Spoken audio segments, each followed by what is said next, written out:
Many of us, especially if we're a little bit older, will be familiar with certain kinds of attempts to persuade young people to save sex for marriage.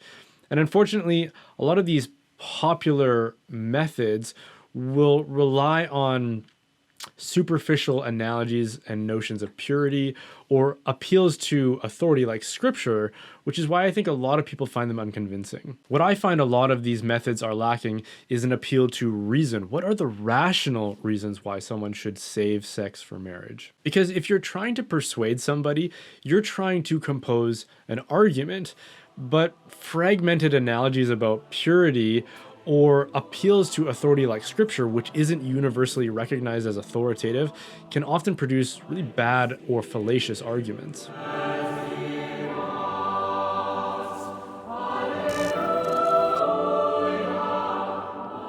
So what is a rational reason? One that is consistent with other rational conclusions that we've adopted?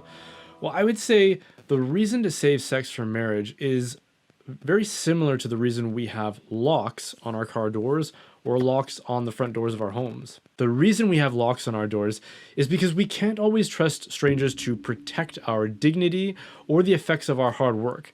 And don't misunderstand, don't jump ahead here. I'm not trying to say that sex is something like a commodity or private property. I'm not going nearly that far with this analogy. What I am merely trying to say is that we can't always trust strangers to protect our privacy and our well-being. And that isn't to say that all strangers are untrustworthy, but it is to say that enough strangers are untrustworthy that you have to protect yourself and your privacy, because there are enough people out there that will want to exploit that access and that knowledge of you for their own interests, often at the expense of your interests. So we protect ourselves by locking our doors and governing who has that kind of intimate access to us and our homes. Not everyone is welcome inside our homes. Only those who have earned a measure of trust are welcome in that way. Think about why you wear clothes, or why we as a species have always worn clothing. We often assume that it's because of some natural utility, like we're trying to protect ourselves from the elements. But as far back as we have records for, we have evidence of people wearing clothing for reasons other than protecting themselves from cold or moisture. There's always been some form of decorum or ornamentation with our clothing. And on the question of decorum, an obvious motivation for why we wear clothes is for privacy. We aren't just trying to protect ourselves from the cold, but also to exposure of other people. When we wear clothing, we are protecting ourselves from the sometimes crude and even vulgar assessments of other people who haven't demonstrated that they are willing to protect that kind of intimate knowledge of ourselves the way we are willing to protect it. In other words, they haven't demonstrated that they're willing to love us, because that's what love is. It's a willingness to do for another person what they would do for themselves. To love somebody is in part to be willing to protect the interests of another person the way that they would protect their own interests. But when a person only has a superficial knowledge of you or I, they don't know us intimately, and therefore they don't care for us to the degree that intimacy requires. And from that, a principle should start to reveal itself to us, which is that we should only give intimate knowledge of ourselves and our privacy, including our physical form, to those who have demonstrated a deep concern for our well-being and a willingness to protect that knowledge the way we protected ourselves. Because intimacy is consistent with privacy. Intimate knowledge of you and me is earned by a demonstration that whoever wants access to that privacy will protect it the way that you do. In other words, they will love you as you love yourself. So what does this all have to do with sex? Well, sex is the deepest or highest degree of physical intimacy that two people can share with each other. It's the most physical knowledge that you can offer to somebody else about you. And remember that we are physical. Our bodies aren't some kind of machine that we are operating that we can be detached from and do whatever we want with. We are our bodies. So if we exploit our bodies or allow someone else to do so, we are exploiting ourselves. So when we express that kind of physical intimacy with somebody else, we can't separate ourselves from it. We are the physical body expressing that intimacy.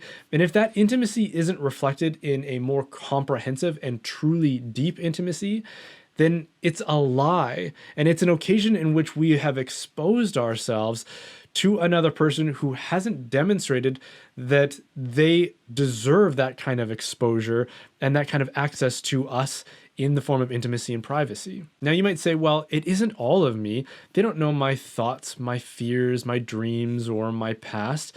It's only part of me. My physical body is only part of me. And that's true, but it's also the point. If sex is the supreme form of physical intimacy we can offer somebody, shouldn't it reflect intimacy in those other areas? If someone hasn't taken the time or made the commitment to know you in those other ways, then why would you give them the supreme access to physical intimacy with yourself? If they haven't taken the time or made the commitment to know you intimately in these other ways, then I don't think that they've earned the right to have access to physical intimacy, the supreme physical intimacy that you could potentially offer them.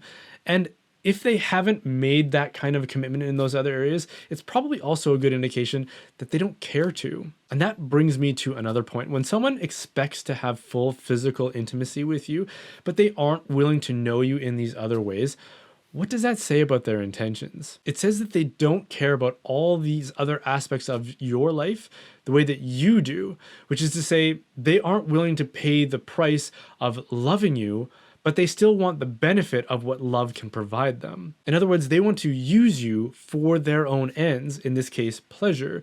You are just a means to their own ends rather than an end to be loved. So how do we know when someone has reached that level of commitment and they've earned the right to have that kind of supreme physical intimacy with you? Well, again, what is sex? Sex is that highest degree of physical intimacy. It's that highest degree of exclusive physical intimacy.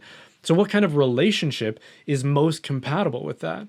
Well, marriage is the supreme form of intimacy in all those other areas of your life, and is therefore most compatible with that supreme form of physical intimacy. When someone is willing to marry you, they're saying they're willing to commit their entire life and their resources and their abilities to loving you as you love yourself, to adopt you into their life in such a way that your life is their life. No other kind of relationship is compatible with this full expression of physical intimacy the way that kind of relationship is. And the reason marriage is such a public affair, why we stand up in front of friends and family and profess these kinds of commitments and vows, is because anybody can make those kinds of commitments and promise undying love and commitment when it's just the two of you alone in the dark and the hormones are flowing, because there's no accountability to saying it then. It's easy to make promises to somebody that you don't actually care about to the degree that is required. It's easy to lie to somebody that you intend to exploit. Think about why we make promises in the first place.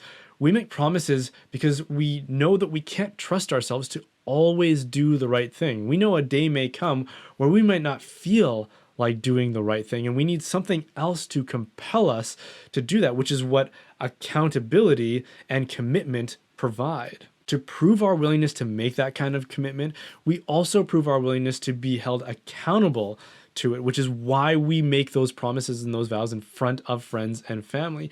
And frankly, anybody who truly loves you shouldn't just be willing to do that, they should be more than happy to do that. That is a price I would pay over and over again to reassure my wife that I love her, that I will be faithful to her, that I will always look out for her and I will never exploit her, and that her interests will always be aligned with my interests.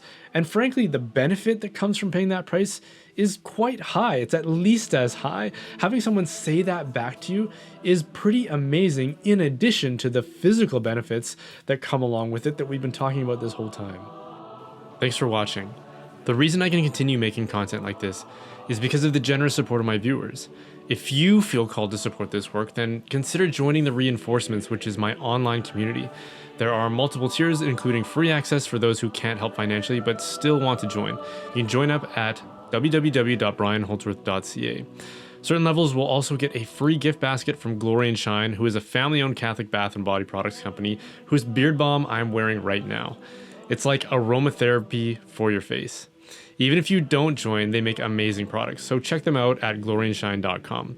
And don't forget to like and subscribe. You don't have to agree with everything I said to get value out of these kinds of conversations, so be sure to subscribe to be edified or challenged. There's value in both.